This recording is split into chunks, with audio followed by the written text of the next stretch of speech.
High বন্ধুরা, আজ আমি বানাবো শেজওয়ান সস।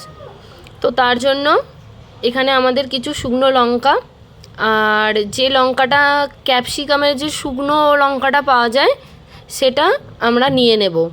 আর এখানে কিছুটা আদা রসুন লাগছে।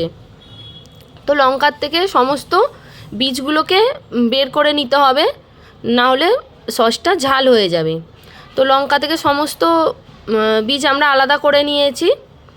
এরপর আদা রসুন আর ধনে পাতার যে ডাঁটিগুলো ছিল সেগুলোকে আমরা চপ করে নিয়েছি।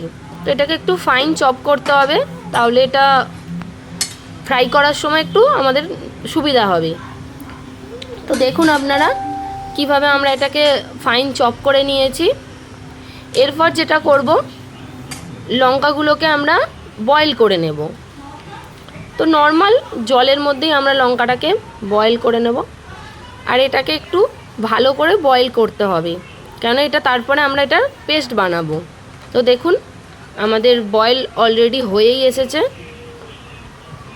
এরপর এটাকে ফাইন পেস্ট বানিয়ে নিতে হবে, জলটা আলাদা করে তারপর আমরা এটা ফাইন পেস্ট বানাবো। দেখুন পেস্ট বানানো, লঙ্কার পেস্ট বানানো রেডি হয়ে গেছে। এরপর যেটা করব, এই রান্নাটা আমরা সম্পূর্ণ সাদা তেলে করব। এরপর কড়াইতে সাদা তেল দিয়ে তার মধ্যে রসুন কুচি, আদা কুচি এবং ধনে পাতার যে ডাঁটিগুলো কেটে নিয়েছিলাম সেগুলোকে হালকা ফ্রাই করে নেব। তো আমরা এটাকে ফ্রাই করে নিয়েছি। এবার এর মধ্যে লঙ্কার পেস্টটা দিয়ে দেব। দেখুন লঙ্কার সমস্ত পেস্টটা এর মধ্যে দিচ্ছি। দিয়ে এই সময় গ্যাসটাকে একদম লোতে রাখবেন, না হলে নিচে মশলাটা ধরে যেতে পারে।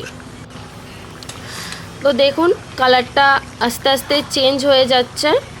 তো আমরা এটাকে ততক্ষণ কষতে থাকবো যতক্ষণ না এই অয়েলটা সম্পূর্ণ লঙ্কার সাথে মিশে যাচ্ছে এবং লাস্টে আমরা দেখতে পাবো কীরকমভাবে এটা থেকে তেল ছাড়ছে মশলাটা থেকে। তো এটাই শুধুমাত্র আমরা নুন দেব, তাও আপনারা নিজেদের স্বাদ অনুযায়ী নুনটা অ্যাড করবেন। দেখুন শেজওয়ান সস অলরেডি হয়ে গেছে। তো যদি আপনাদের এটা ভালো লেগে থাকে লাইক করবেন, কমেন্ট করবেন। ধন্যবাদ।